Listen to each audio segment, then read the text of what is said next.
He's one of South Africa's top independent political analysts. He never wears grey shoes and socks, though, let me tell you that.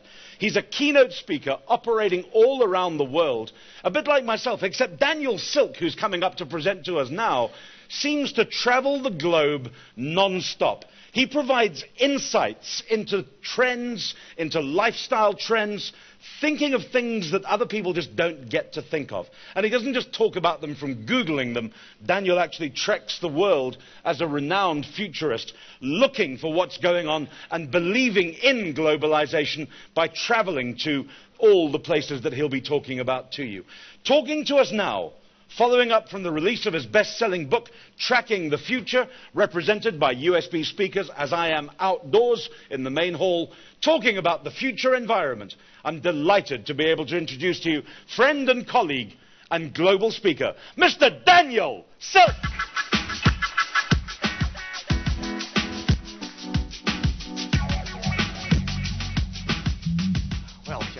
Michael Jackson introduces you like that. I mean, how far wrong could you go? I think, unfortunately, with me, the introduction might be much more exciting than what I'm going to give to you. So that might be the best part of what I'm going to do with you this morning.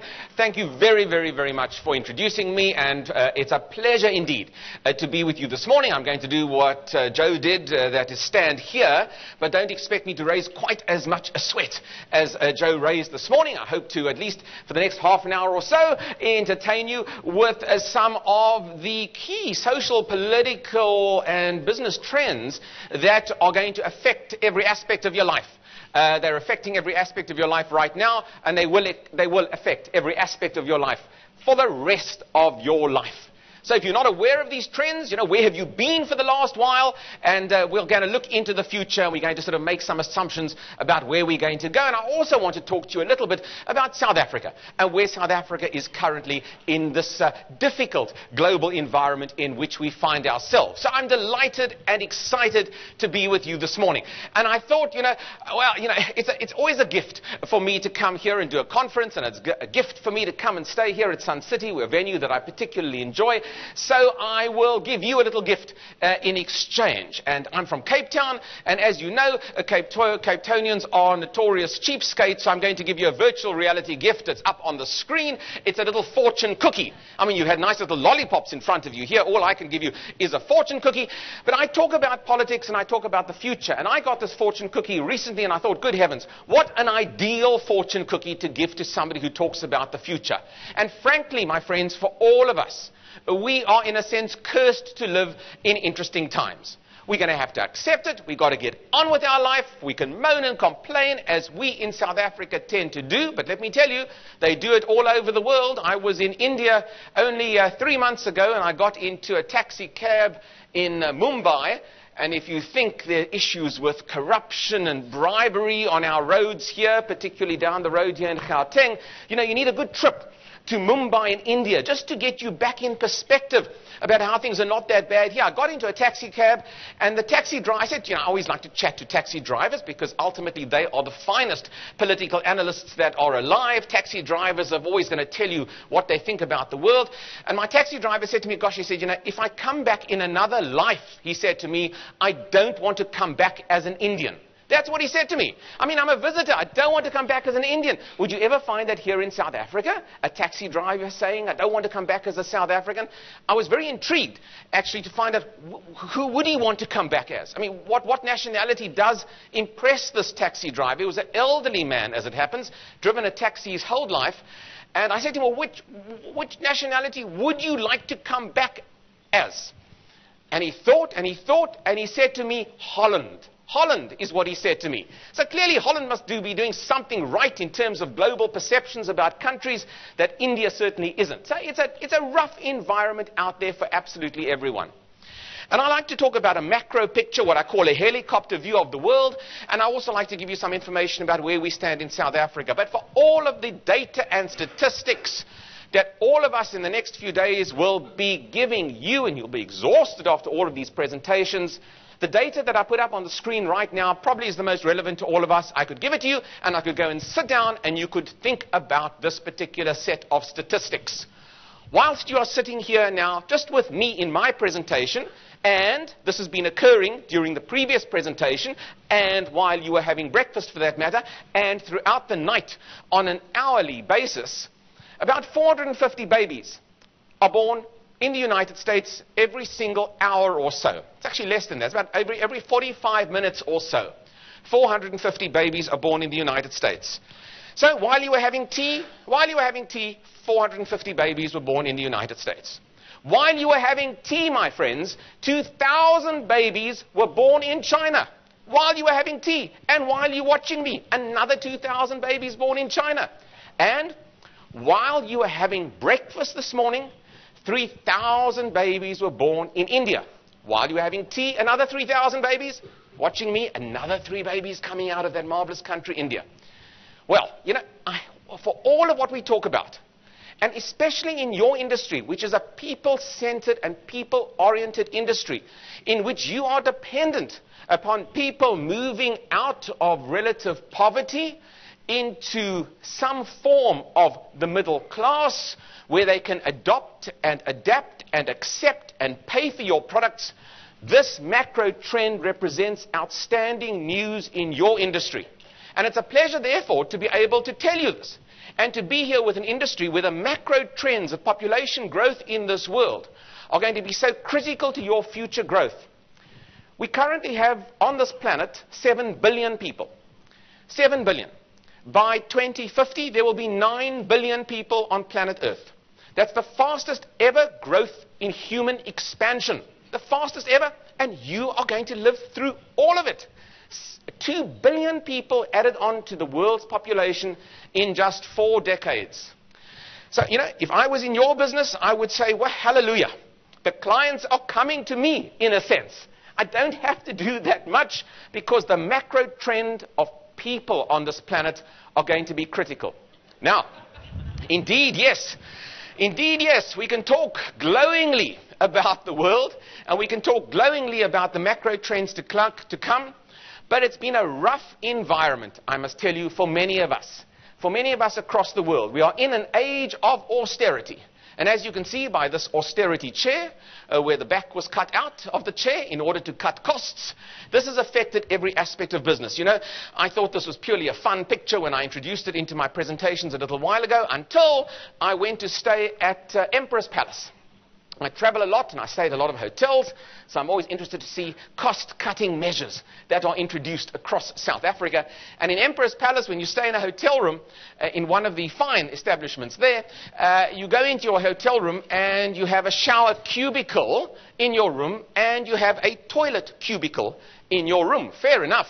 But you've only got one door, and the one door swings on a hinge. You can either get privacy if you're in the shower, or you can get privacy if you are on the toilet. It doesn't matter if you're alone in the room, as I was, but travel with a business partner. And you've got to choose which level of privacy do you want. Austerity is with us, and it's a trend, I believe, that we are going to see for some time to come.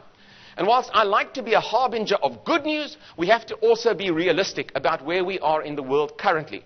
And we are in a rough position. And you know, isn't it remarkable? Thousands of years ago, the Greeks brought us civilization. We were oriented towards what was happening in Greece thousands of years ago. And back now in 2012, again, we are oriented towards Greece for precisely the opposite reason. How not to run a country, how not to run an economy for that matter. Quite remarkable. How, Joe said earlier we mustn't look back into the past. Well, look at the lessons that we can learn in terms of this, in terms of what's been happening around the world. For Greece, that, by the way, that's an advertising campaign by the British magazine The Spectator. It's currently up on the London Undergrounds now. It's a very, very telling and very unfortunate advertising campaign. And if you happen to be Greece and you're traveling through London, I mean, what a bad feeling you must get, because your country has become the butt of this kind of joke and these kind of cynical innuendos. A very rough environment. And the Greek story is not over yet. The European story is not over yet. It's looking a little bit better as I stand here today, because, as you know, the risk to Spanish banks that was very real 24 hours ago has been alleviated by a large cash injection from Europe into the Spanish banking system. And I think for those of you who are managing stock portfolios or have your own stock portfolio, world markets today are going to get a nice little blip or a nice little bump because of that. And that's the good news. But the issues about austerity and cutbacks in Europe are not over yet. And they are impacting business, not just in Europe, but certainly in South Africa. Joe spoke about globalization as being one of the key top 10 risks. And look how a small country in Europe can affect, in a sense, our economy here in South Africa. Look how, when American homeowners in the state of Florida that I visit very regularly could no longer pay the mortgage on their home 3 years ago, look how that affected the economies of Europe. We're living in a global village, and we have to understand the impact of all of these events and the competitive nature of where we need to be in South Africa in order to take advantage of our intrinsic skills and our location here on the African continent. Just because bad stuff is happening elsewhere, it doesn't mean that we just have to lie back and accept the global position. We can indeed, if we are clever, and if our policy makers in South Africa are clever, we can indeed adapt and become very proactive in making the change happen and work for us. Across Europe, voters are voting. They are saying no to austerity, we want something different. No one, when given the chance to vote at an election, is going to vote for a political party that says we're going to cut your pensions, we're going to make you work longer, we're going to raise VAT, as has been done in France and, for that matter, as has been done in the United Kingdom. And voters across Europe are now reacting to that. In Britain, the Prime Minister of Britain, David Cameron, is quite right to scratch his head, because all he is going to be remembered for during the course of his term of office is as a Prime Minister who cut back, who cut pensions, who cut benefits to his people. And of course the Brits have been objecting. They've been out on the streets. Don't you love the way the British use language when it comes to their protest marches? I think our protest marches could learn a bit from the lovely use of the English language as the Brits do. It's been a rough environment in Britain. And look how rough it is overall if we look in Europe. And I think it's one of the most telling graphs that I could show you. And I'm trying to avoid showing graphs, but there are a couple of really interesting ones I put into this presentation. This is a graph of how many workers exist in a society. And here we're comparing, in fact, there's an error on the graph. We're comparing France, Germany, the United Kingdom, Russia, Italy, and Japan, and the United States. How many workers there are to retirees in a society. And as you can see, back in 1990, and I can't actually show you this because I'll be warned, don't go in front of a speaker. If you go back to 1990, in a country like Russia, there were 6 workers to every retiree. This position has changed, and by 2050, there will more or less be perhaps 2 workers to every retiree, or 1.5 or 1.8 workers to every retiree, even in the United Kingdom, certainly in Italy, even in France. And as a long-term trend going forward, the amount of people in work is being reduced, and the amount of retirees, you and me, who will live longer and longer and longer, and we'll come back to that a little bit later, are increasing.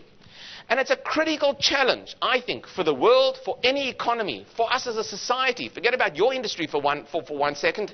As a society, to boost again the amount of workers. We can't just live off retirees. They cost too much. Workers have got to be there. And it's a lesson that Europe is learning right now, and it's a lesson that we need to learn, certainly for the future. Europe is also learning this lesson. They're learning a lesson that they can't just provide everything for their people all the time. The notion of the nanny state, where Europeans were protected, where they had a pension, where they could rely upon the state for the rest of their life, this notion has indeed been diluted. The state will no longer just provide in Europe. And Europeans have to get used to the fact that they're going to have to look after their own finances and have their own financial products to protect them. It's not just the state. We in South Africa, though, are still moving into an environment, and we're still in this mindset that the state will provide in South Africa. And the state cannot provide indefinitely, whether we are here now or, as we've seen, in the UK or in France or in Greece for that matter. It's a critical lesson for us to learn in South Africa that the state has limitations and that individuals are going to have to look after their own particular futures, not just rely upon the state. I mean, the news was so bad coming out of Europe over the course of the last few weeks that the British still invoked Prince Charles to come and give some merriment to the poor Brits out there by getting him to read the weather forecast. He was dubbed the Prince of Gales by one of the UK tabloid newspapers. And I mean, it gave the Brits something just to be a little bit more relaxed and sort of to laugh at over the course of the last while, because the news has been so bad. What's even funnier, of course, is to watch Camilla do the weather forecast. And if you haven't seen Camilla do the sort of funny, fancy weather forecast, it's rather amusing. Now, it's been a rough environment, and I hope that none of you whisper those sweet nothings in your partner's ear when you go out dancing at night, or for that matter, I hope none of you have consumed this rather unpleasant and indigestible breakfast cereal over the course of the last while. Part of the problem, and I don't mind saying this to an audience which of course is a corporate audience, an audience which some of you might have links even into some of these companies. Part of the global problem has been the inefficiencies, and I'm putting it mildly, with the way many of the world's largest financial companies have been run and managed, some of them not even existing anymore. And we're moving into an era, and Joe mentioned it absolutely correctly, an era where reputation and an era where transparency is becoming even more critical, particularly in your industry. And really, we can blame all sorts of institutions, politicians for the problems that we've had. But really, the ineffectual and often criminal management of so many of the boards of these various companies really, I believe, should shoulder much of the blame going forward. And as a result, our future, in a sense, and I hope none of you put your trash out outside your door in those rather nice Louis Vuitton designer trash bags. But we are moving into an era of what I call the end of excess, where flashiness, open shows of wealth, I think, is now frowned upon. We in South Africa, still a little behind the curve on this particular issue, I might add, but in Europe, the end of excess is with us. What's with us seriously in business is ethics. Regulation and accountability is with this industry. Companies are competing in a more globally regulated environment than ever before. A review of accounting approaches globally, as you know, and all of us are being watched every step of the way. The checks and balances, the electronic linkages to watch what we do, how we move, where we take money from place A to place B. We are going to be watched, and we're going to be watched even more in future, and we've got to work within those parameters. So the world is changing, and we've seen the negative effects of the global economic crisis. But are there some positives out of all of this? What changes that exist in the world now can give us some hope for the future? And one of the biggest changes that any human being would ever live through is occurring right now in the world. A shift of power is taking place. A shift of economic power and a shift of political power. Across this planet, emerging markets are becoming the centers of both economic decision-making and geopolitical power. Now, if you were born in the 1940s, or let's say you were in your working life in the 1940s, you would have experienced the Second World War, and you would have experienced the rise of the United States as a global power. You would have experienced the decline to some degree of Western Europe. But between 1940 and 1990, the Western world was still very much in the ascendancy. We all now are experiencing a decline in the power of the Western world, whether we like it or not. And I'm sure there are many in the audience who are sort of oriented towards the Western world, and that's fine. But there are others in the world who've got cash. There are others in the world who are more productive than the Western world. There are others in the world who are going to grow at much higher growth rates into the future. And in a sense, for us here in South Africa, We are almost perfectly located to take advantage of these changes. And that's why I like South Africa's entry into the BRICS group of countries. You know, there are skeptics about these four big powers. And when we talk about BRICS, we shouldn't just talk about Brazil, Russia, India, and China. We should talk about what's called the next 11. There are another 10, 11, 12 emerging markets out there that are as exciting as the Chinas and Brazils of this world, if not more so. And you only have to look at growth rates over the course of the last year to see where these exciting economies are. They are in Indonesia. They are in Turkey.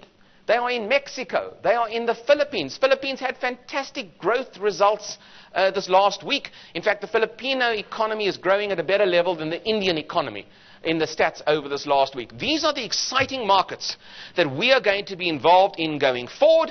They're emerging. We're emerging. And we have to be aware of the competition on every level that's going to come and hit us, not just from the Chinas and Indias, but from the Turkeys and the Indonesias of this world. Those companies operating out of those countries are already looking for global acquisitions. They're already here in Africa as well, alongside the Chinese and alongside the Indians. And watch out for a global economy that's going to become even more competitive into the future. Just look at the projections for who's going to be top dog, I suppose, by 2050. And I hope we all are hale and hearty by 2050, and I would argue later in my presentation that we will be. By 2040, look at the red line. The red line indicates the size of the Chinese economy. It's going to continue to grow, albeit at a little more, slightly slower pace. But every projection still shows that the Chinese will become the world's largest economy in terms of GDP output by 2040 or so. The US, still a major superpower, will drop to second place in terms of GDP output. India, the rise of India, the third largest economy in the world expected by 2050. And look at the others on the screen. You can see the fifth little blue blob there, BR, Brazil. Brazil, estimated to be about the world's fifth or sixth largest economy by 2050. In fact, Brazil overtook the United Kingdom only 2 months ago in terms of its total GDP output. If you'd had an economist here 10 years ago, and the economist would have said to you, watch out for the Brazilian market, it's going to be the hotshot economy of the future, you would have laughed the economist off the stage. Brazil, at one point, a weak currency, a military government, corruption, inefficiency. Today, one of the hotshot economies in the world. So the world is shifting, and the global orientation of where business is going to be is shifting. And it's good news for us. And here's a graph as well. Just look, it's a very important graph. And I wish I could highlight it to you with my highlighter. But look at the line of the developed, the blue line indicates the GDP output of developed economies of this world. And the black line indicates the GDP output of the emerging economies of this world. And if we go back to 1990, you'll see how the developed world, the US, Western Europe, Japan, outproduced the developing nations substantially. But look how that line is converging. And in about 5 years' time, emerging markets of this world are going to produce more than the developed markets of this world. It's a critical point in human history, and we are going to live through it. And again, geographically and the way our authorities are positioning South Africa, we can benefit from this global trend. So I like the fact that Jacob Zuma spent a very, very nice 2010 lobbying, of course, the 4 major BRIC countries for South Africa's inclusion. South Africa eventually invited into this illustrious club, and I would much rather have South Africa in this club than some other countries. I'm South African. I want South Africa to gain the PR and trade benefits that will be offered to us as a result. And I tell you, the founder of the BRIC group of nations, Jim O'Neill from Goldman Sachs, was upset that South Africa was included in the BRICS group of nations. He argued that our economy really doesn't match the other BRIC countries. There are other economies like Indonesia or Korea that would have been better fits into the BRIC nations. So I'm delighted that we got the nod. Look, yes, there was self-interest from the Chinese, no doubt, and the Indians. They wanted an African connection into the BRICS group of countries, and South Africa gave them the best African connection possible. So we can be cynical about it, but here's what we, I believe, from a global perspective, are going to hopefully learn from our association with BRICS. And we need to learn these lessons for the future. And that's why I include this in my talk about the future. From the Chinese, I hope that it's not just about markets or about how the Chinese Communist Party derived profit from infiltrating the Chinese economy. What we learn from the Chinese should be that we are not so ideologically bound as we have been in the past. The Chinese have ditched a lot of their old ideology, the old teachings of Mao Zedong, and they've moved into a competitive global economy, and they've embraced aspects of capitalism in doing so. We can learn in South Africa that you don't have to be so ideologically rigid, and that can propel your economy forward. It's an important lesson for us to learn. We can learn from the Indians. You know, good heavens, graft and corruption, I hope we don't learn from the Indians on that. But what we can learn from the Indians is that if you invest in the future, if you invest in education, in science and maths in particular, your country will be a global leader. And that's what's put India on the map. 50 years ago, the Indians invested in colleges for science and maths. Some of the best forward thinkers in the world understood in the 1960s that ICT, high tech, would be the key platform for young people into the future. And that's what's made India a success. Don't think India's got it all right. It's got a backlog in terms of infrastructure that you wouldn't believe. It is a country grappling with population and with development. But it's got human capital and human skills carefully nurtured. And we can learn that. We haven't learned it yet. And if we're going to be competitive in the future, we've got to take some lessons from what the Indians have done. We can learn from the Brazilians. There's a picture in Brazil on the bottom right of Mr. Lula da Silva, the former head of Brazil, who is now retired. You know, he was a trade unionist. In his youth, he was the Zwelinzima Vavi of Brazil 10, 15, 20 years ago. And when he came into power 10 years ago, the business sector in Brazil were nervous. Well, as many would be if Zwelinzima Vavi came into power, the business community would be nervous. Yet, this man, Lula da Silva, was able to turn around Brazil. He was able to establish a compact between labor and business that saw millions of people move out of poverty in Brazil over the last decade or so. A remarkable success story for an economy that would have been written off a decade or so ago. And we can learn how to do that from a left-of-center perspective, because we have a left-of-center government in South Africa. It's a great example for us to follow. And finally, in Russia, my friends, we can learn what not to do. And you know, there's best practice and there's worst practice from all of these countries, and we can learn how not to run our state-owned enterprises, although frankly, we probably could give Russia a lesson or two in how to run our state-owned enterprises badly. So I like the fact that we've integrated into the BRIC economies. I like the fact that we're there and that Korea isn't there. If Korea was there, that would have sounded quite nice. The acronym would have been BRICK. How nice and neat. But BRIC sounds pretty good to me. All I can tell you about the future, and I hope we learn those 4 key lessons from those 4 countries. All I can tell you about the future is that the political order that we've got used to, the economic order that we've got used to, is no longer just going to be made in the image of the West. It will be made in the image of a whole host of new emerging developing countries. And that's what's exciting for us. Now, let me take you to a couple of these countries. Michael mentioned that I travel a lot, and I do. So when I talk about China, believe me, I've been there, I've seen it. I want to just give you an illustration of how the world is changing. This is a cartoon set in the 1950s in the United States. In the 1950s, a father would have sat down for dinner with his little son. And in the 1950s, the father would have said to his son, "Son, be sure to finish your dinner. There are children starving in China and India." Starving in China and India. Today, that father in the US sits down with his son and says something just a little different. The threat has changed. "Son, finish your dinner. There are children studying in China and India." From starving to studying over the course of 60 years. That's how these societies have changed. And you know, if you think it's just a cartoon that I'm talking about, let me take you to a stadium in China. This is in Beijing. And if you think that the gentleman on stage is a Chinese rock star belting out one of his hits, you are wrong. This is an English language class in China. The gentleman on stage, his name is Li Yang, and he runs what's called a crazy English course.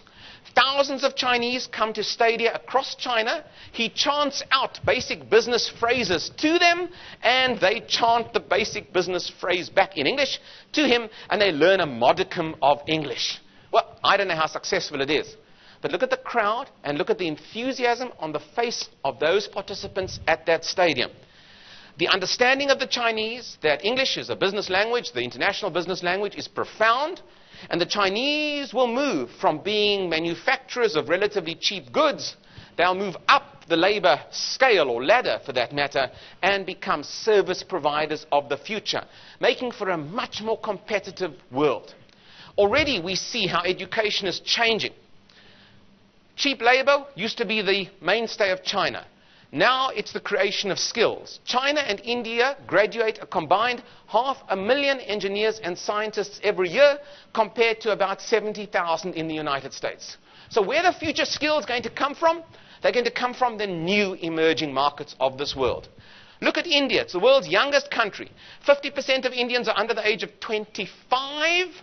And in the next few years, there are going to be 550 million teenagers in India alone. That's nearly double the population of the United States, just in teens in India. Gosh, you know, if you've got 1 or 2 teens at home, imagine 550 million teenagers together. And if you want to get out of the insurance business, my friends, acne cream in India has to be the winning industry for all of you going forward. It's a remarkable change. Look where the excitement of the world is going to come from. And again, I could show you plenty of graphs, plenty of graphs to prove my point, how the share of global gross domestic products is changing across the world. The orange line on top indicates the US's share of GDP dropping, and the blue line meeting that orange line indicates China's share of GDP increasing, along with the green line on that graph, India. So there's an excitement in this. There's an excitement in the growth and rise of a new middle class globally. And we talk about poverty and inequality and millions of poor people across the world, but simultaneously, people's lives are improving. There's a growth in the emerging middle classes across this world. We know in Asia, people have improved their status. But in Africa, and I'll come to that now, in Africa, where I get most excited about the future, we see the middle classes really emerging. So where are people going to spend money in future? They're not going to spend money in Florida, where I go to, or in Los Angeles, or in San Francisco. They're going to be spending money in the new consumer-driven economies of this world. That graph indicates the expected increase in consumer spending in China, India, Indonesia, and Malaysia over the next 3 to 4 years, compared to the increase in consumer spending expected in the United States. And it's no surprise that you can see the Chinese are going to be outspending just about everyone. Their domestic consumption keeping that economy going, and their economic results that came out overnight support what I'm saying. The Chinese are likely to have a soft landing when it comes to the distress in the world. And again, we are going to see, I think, the Chinese lead us into a different consumer-driven market into the future. It's not just the Chinese. New societies across the world are spending. I took this photograph in Dubai about 4 months ago, where, of course, from a retail perspective, the excitement of this world is in Beijing. But I must tell you, it's also in Dubai, as I'm sure many of you know. So, I can talk about Dubai and China and India. But Africa really gets me. And this is why I'm here. 10 years ago, The Economist magazine ran a cover story. And 10 years ago, they called Africa the hopeless continent. Hopeless is what they called it 10 years ago. End of last year, The Economist ran a cover story, my friends. 10 years later, they called Africa, Africa Rising. A very bullish account of where Africa will be. If you had relied upon a terrific magazine like The Economist for all of your investment decisions relating to Africa 10 years ago, you would have missed out on the boom that we've seen across this continent. From a population point of view, by 2050, a quarter of the world's population are going to live on this continent. A quarter. And in the next 7 years or so, Africa's population will swell, and it'll be well over 1 billion people. We are just under 1 billion people on this continent. It'll be 2 billion people by 2050. Your market is just round the corner. The African growth story, GDP output from Africa as a continent, steadily and dramatically increasing over the course of the last 15 years or so. And look quickly, because I've done a lot of work on this. I wrote a book and I've done a chapter on demographics and where people are going to be. This is a map of the world in 1960, and it is skewed to show you where people are living. So in 1960, in Europe, as you can see, Europe was fairly fat. Africa, fairly scrawny in terms of where people are living. I'm fast forwarding now to 2050. Look at Europe. Europe shrinks, and Africa becomes fat with population, with people. I'll just show you again. There's 1960.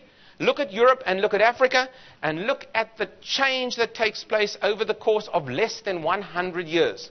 The population growth centers of the future are going to be in West Africa and in East Africa and towards us in Southern Africa, not necessarily, I might add, here in South Africa, where we have a higher rate of urbanization, so we have slightly smaller families, and the ravages of HIV/AIDS continues to affect our population growth. But the big markets of this world are going to, in fact, be on the continent. That's why Mr. Price opened up in Lagos only in the last few weeks. That's why ShopRite are building absolutely everywhere across the world. That's why when I was in Mauritius only last week, well, all the shops are South African. Don't go to Mauritius to get away from it all anymore. If you haven't done your home shopping at ShopRite down the road, you'll find it now at the new shopping malls in Mauritius. Why is Africa an exciting story? Why is Africa an exciting story? Because it's got people, it's got young people. It's got what's called a demographic dividend. So in a global context, Africa is about the only area of the world to show an increase in the working age population between 18 and 24, or 18 and even a little bit more than 18 up into the 40s and 50s. It means with young people, business will come to Africa. And the African global growth story, really exciting. Sub-Saharan Africa growing at greater growth rates than global growth over the course of the last 15 years or so. The hotshot economies for the next 5 years. Out of the world's top 10 growth economies for the next 5 years, 7 out of 10. Ethiopia, Mozambique, Tanzania, Congo, Ghana, all African economies. Yes, China number 1, India number 2. Africa 7 out of 10. African countries. It's extremely impressive stuff. What's wrong with that statistic, by the way? No South Africa. Our growth rate's at 3%, still a little too small. Why is Africa doing well? It's overcoming its social problems. Child mortality in Africa has dropped dramatically. It's urbanizing at a very, very fast rate. And there's a rising income that is in a sense associated with a move of Africans from the rural into the urban environment. So the continent, much richer than all of us perhaps ever think. 27 of the 30 largest economies on the continent have expanded over the course of the last decade or so. It's young, a future middle class of 500 million people, and the demand for commodities from the outside world have tied Africa into the global economy like ever before. So suddenly there's an African urban consumer with money to spend. 130 million Africans will now have a discretionary income to spend on goods and services, and that includes your services, that are not absolutely necessary for the immediate survival next week, i.e. food. They can spend on other stuff. And that's what's exciting about this market. African cities becoming wealthy. The buying power of the African continent expected to equate that of the European Union by 2030. And already we know Africans have been fast to adapt to mobile technology. There are 600 million mobile subscribers in Africa now. More Africans have mobile phones than they have access to electricity at home right now. It's a remarkable change, and it's no surprise, my friends, that all of these stores are here and moving into the continent. So, in the closing few minutes that I have, what about South Africa? South Africa has done remarkably well over the course of the last while. 6 million home owners in South Africa creates a new environment here, just like the middle classes are expanding elsewhere. 62% of all homes in South Africa now owned by black South Africans. That's fairly impressive, I must tell you. The number of upper income black households are growing. 600,000 households in South Africa are moving off the bottom income rung category over the next 24 months or so. Incomes for black South Africans have increased over 200% since 1996. It's pretty impressive stuff indeed. 16 million South Africans now rely upon social income grants. Well, you might like that, you might find that controversial, but it services South Africans like never before. An infrastructure rollout program coming from government, if it's applied effectively, which is a question mark about, we will see a reindustrialization of South Africa. What's most impressive about where South Africa stands in terms of the future is we've been able to invest in all of these programs and not get ourselves into debt like so many other countries of the world have. In fact, our gross debt as a percentage of GDP in South Africa is at just under 40%. Remember, in the US, gross debt is about 100%. In the UK, 82%. So we are accomplishing all of this government spend, and we are still very much in the black, so to speak, from a balance sheet point of view. But, of course, there are issues. Our people in South Africa are becoming reliant more and more upon the state. State employment is driving South Africa's economy, not the private sector. Our educational standards in the country have been slipping.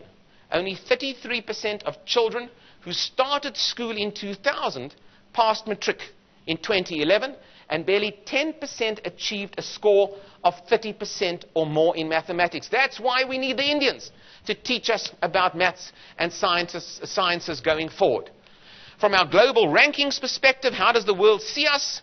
Well, the world judges us, and the world has judged us in terms of the services that you provide, the services our financial and insurance banking sector provides. We're amongst the best in the world. That's on the top of the graph.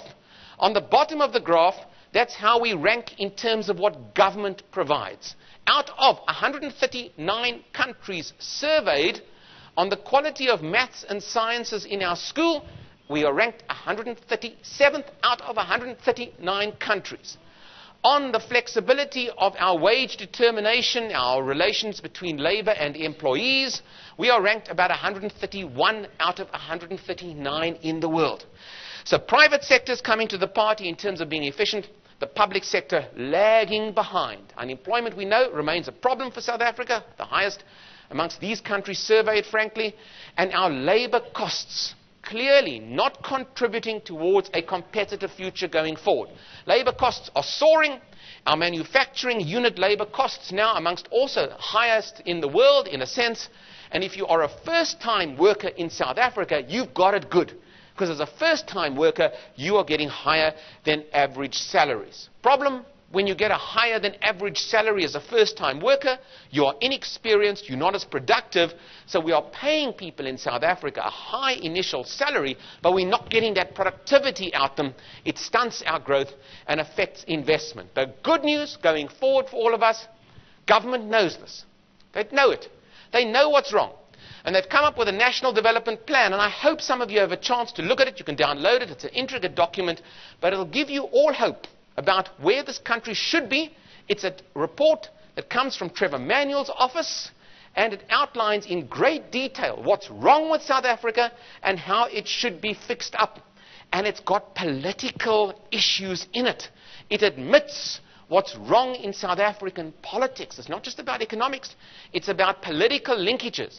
And it admits that and offers solutions for that. For example, the report suggests that union and political interference in appointments should be removed, that people should be appointed mostly based on merit and be left alone to do their jobs. It's a very far-reaching report coming out of government. And I think certainly this is absolutely critical. I'm told I need to get off the stage, and I'm going to zap through the 4 remaining last trends in a minute. In a minute. We've spoken about the trend of urbanization. And I just want to take you to one city in the world for 2 seconds. Anybody know where this is? New York? Shanghai? No. It's a city that's often referred to as the biggest city in the world that you've never heard of. Why?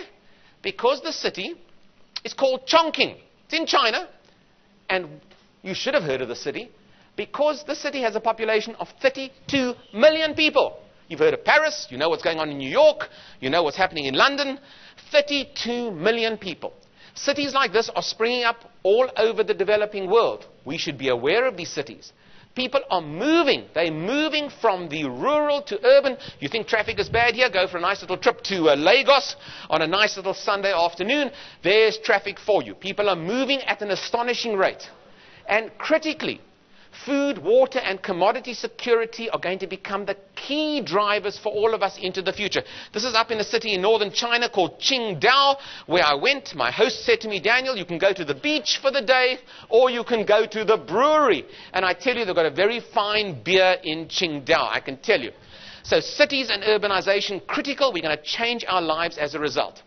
It's a female century that's coming as well, everybody. At last, I can say, a female century. And the current figures show, well, watch it carefully, and you've got to be aware of this because women are going to be your customers all over this continent, all over the world. Your products need to be tailored to women.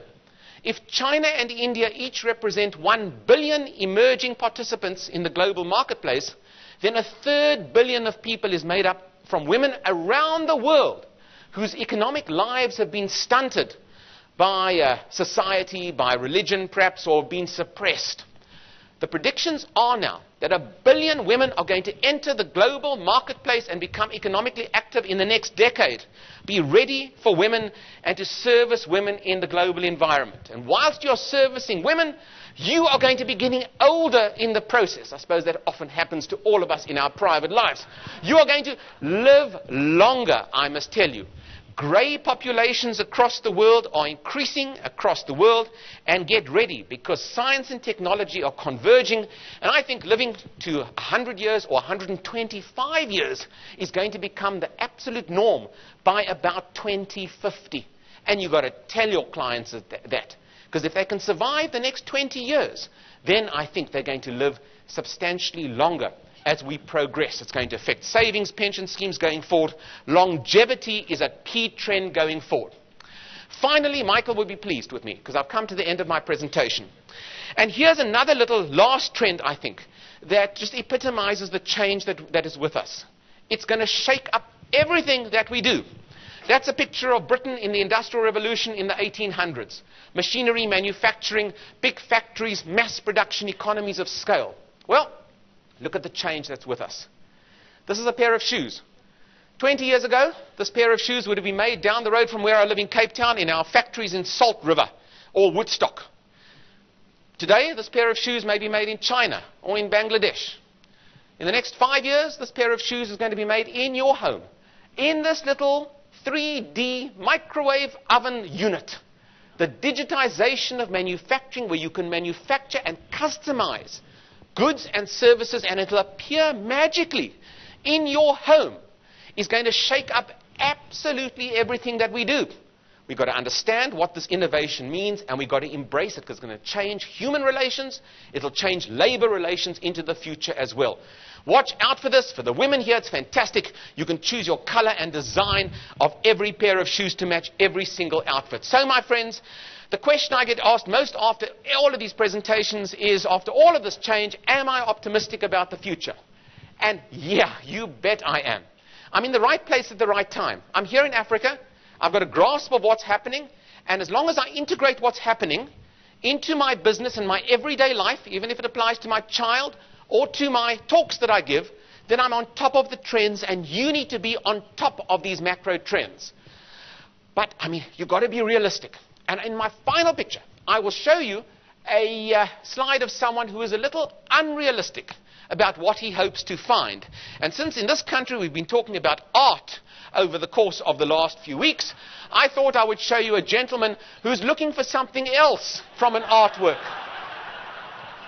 My friends, Nirvana and paradise is it's not around the corner. It's not behind that particular painting. But you've been through rough times. You've heard Joe this morning on how your industry is critical for the world. And I think the broad focus of the insurance industry in South Africa in understanding and lobbying for change on so many of these macro fundamentals that I talk about, and on the South African domestic story, is going to place you at the forefront of business, certainly for the next decade, and I would predict for the next rest of your life. Thank you very much for listening to me this morning.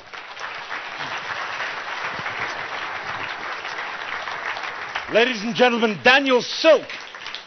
Wow.